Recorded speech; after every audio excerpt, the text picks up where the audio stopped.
Enough said now from my side. I want to invite the first speaker to come to deliver his presentation. That's Sebastien Slim from HPS. HPS is a global cards and payments technology provider. They're active in 85 countries, and Sebastien will know what it takes to deliver technology to global merchants and global acquirers around the world. Sebastien, it's yours. Thank you, Ron. Good afternoon. My name is Sebastien Slim. I'm the head of marketing and innovation for HPS. So today I'm going to speak about what are the key drivers, what are the opportunities, and what are, let's say, the key capabilities when retailers are looking for building a central payment platform. But before that, let me give you a few words about HPS.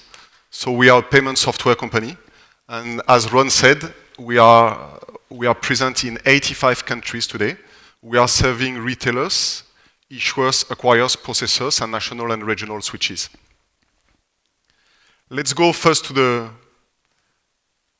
first part of my presentation regarding the key drivers when retailers are looking for a central payment platform. So they are globally divided into three main groups. The first one is around the financials. The second one is around data and security, and the last one about innovation. I would say maybe the most important driver is really about the financials and the cost of payment. And what we mean by cost of payment, there are two aspects in that point. The first one, we mean the cost of the transaction itself. Being able to route the transaction to one point or another point will directly impact the cost of the transaction. The second point is especially when you are looking at retailers that are spread across multiple countries. And Ron was just mentioning about the fragmented European markets.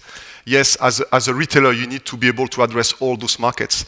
And there is a huge cost when it comes to entering into a market or even maintaining a market in terms of integration, in terms of certification with the local schemes. So that's, again, another set of costs which is very important for the retailers.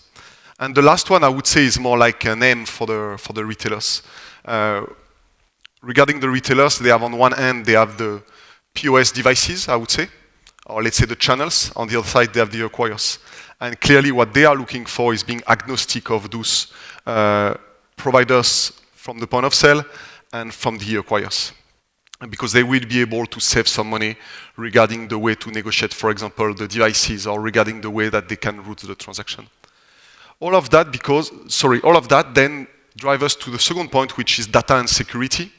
And obviously, when you get a central platform, then today we do have these issues regarding the storage of sensitive data. And of course, the platform needs to be PCI DSS. But because it's becoming a central platform, there is another challenge, which is the big data.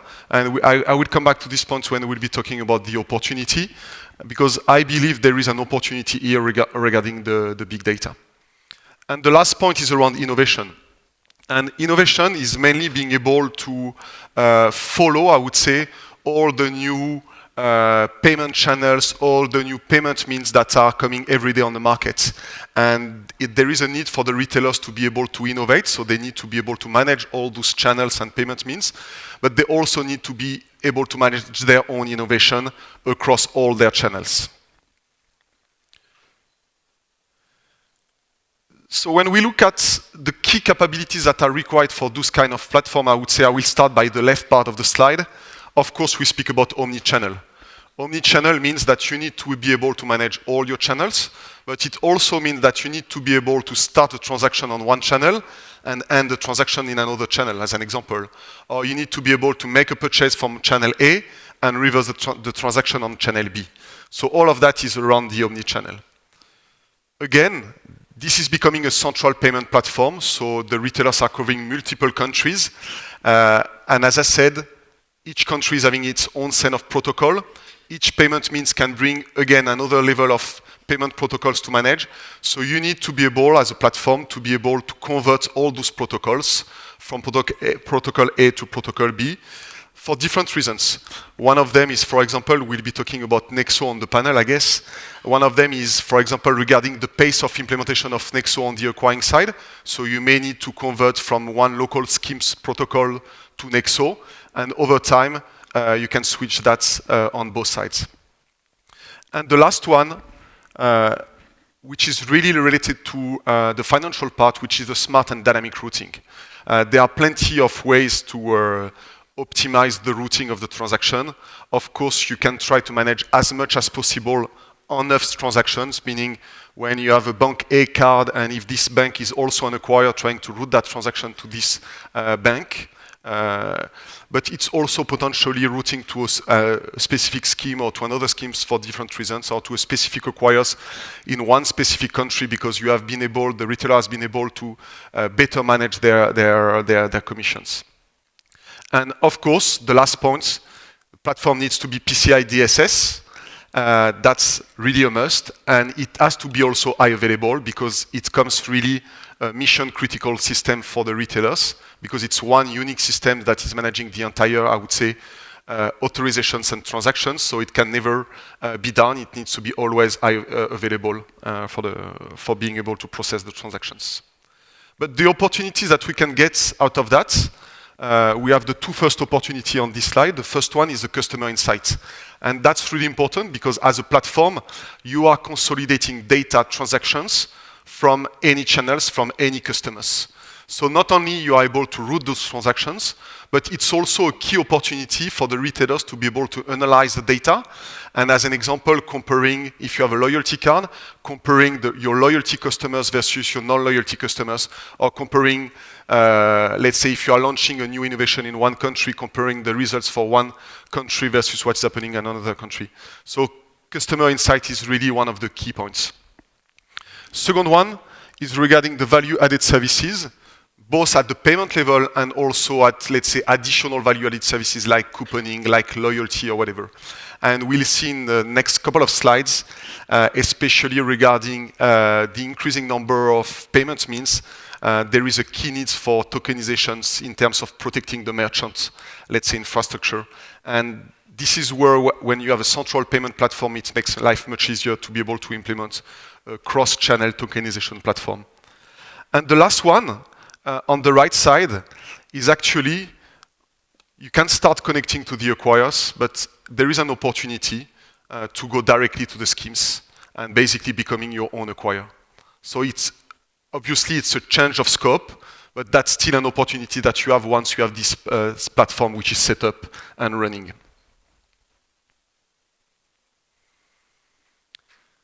The next point I want to mention is that when we see what is happening on the field, there is, as I said, there is always new payment means, new ways to pay, and it's always looking for a new frictionless user experience. We had a couple of years ago the card on file where you save your card on internet, and this famous one click from Amazon to be able for your next purchases to not re-enter your card data. Then we got this Samsung Pay, this Apple Pay that have been launching, and there is one launch that was done with El Corte Inglés last July in Spain, where they have been digitalizing their own private label cards. So it's another payment mean. And now we have this Amazon Go and others. We could mention the Uber-like or whatever, and we speak in that case about invisible payments. So it means that we still have the payments, but the cardholders are no more presenting their cards or, let's say, doing a payment action. It's all invisible. All of that, obviously, is not replacing the traditional card transaction that we still have on the merchant side, but it's adding new payment means and new payment means every day. So as a consequence, the number of options that is on the retailer side is increasing every day. So the number and the potential number of card number that they are storing is increasing every day. So there is no doubt that tokenization is becoming a must for retailers in the next couple of months, couple of years, because they will need to protect themselves, making sure that they don't store the actual card numbers or they store it in a secure way. When we speak about tokenization, usually people have in mind security. Yes, it's part of the security. If you have one system that is storing the card number, then the other systems around do not need to be PCI certified. That's a fact. And obviously it will decrease your PCI certification cost. But I believe there are there are business opportunities out of the tokenization, and we don't speak much about that. The first one, if you see all transactions coming through the platform, you are able to tokenize the data, and you are then able to store the data for customer insight, or let's say customer, experience and customer knowledge. And the second point, which is important, is that, and there will be some change happening, and it's already happening with the schemes today, you are able, as a retailer, to consider any kind of transaction, especially if we speak about the invisible payments. As long as it's authenticated, you are able to consider that as card-present transactions. And therefore, it's a way to save, again, some money regarding the cost of the transactions. Last part of my presentation, I will just present you one of the case study that we have, which is with a global multinational merchants. Unfortunately, we are unable to disclose the name, at least in a large conference room like today. We are talking really about big retailers. They have, let's say, point of presence in more than 50 plus countries. It's a very large company. And they were looking for a global settlement platform. And on the bottom of the slide, you can see really all their drivers. So they were looking for getting insight about the customer behavior, obviously optimizing the interchange, but also something that was important for them, it was to create a global standard and move to a state-of-the-art modular platform. And this part was very important because they have point of presence in more than 50 plus countries. Obviously, all the countries are different. So all countries have different requirements, have different payment needs. So they were really looking for a platform that was modular so that it was able to support the needs of all their countries, or let's say most of their countries, with a standard approach. And they were really looking for getting something standard across all the countries. So they started, a migration plan in 4 steps. And the first step was to move to a global accounting platform across all the countries, which is done. And the second step that we have been working with them to the last couple of years is around this global settlement platform. So the idea here is really to process all cards, means payment cards, means private label cards, means loyalty cards, mean any kind of cards. They are also their own issuer, so to manage their own cards as well. And managing all kind of transactions. The next step, I would say, so you see the size of the retailer, we speak about 5 billion plus transactions per year. The next step of their migration plan is moving to a global switching platform, so meaning working at the authorization level. And the last step, which is maybe one of the most difficult for them, is a global issuing platform. And what we did with them, so you will find something quite similar to my first slide. That's the, let's say, platform that we have been putting in place for them. So we see all the countries that are connected on the left side. On the right side, we connect to all the acquirers, but also to the different loyalty systems that they are running. And then we see all, I would say, the global systems of these retailers, so the GL for the accounting system, the statementing, and the data. And on the top, we have been providing them with some portals so that they can both serve the merchants directly, but also they have a group of users internally, so that they are serving it through the interface of our system. So just to conclude, I've been presenting HPS quickly. When it comes to the retail space, we are providing an offer which is divided into, let's say, 4 main blocks. Building blocks. We have a front office and a back office to manage the authorization and the transactions. Obviously, the routing and the smart routing is working both at the authorization and transaction level. We also provide, as I said, a tokenization platform, which is very important in our view for today and for tomorrow needs for the retailers. We are able to support any, let's say, use cases around the tokenization.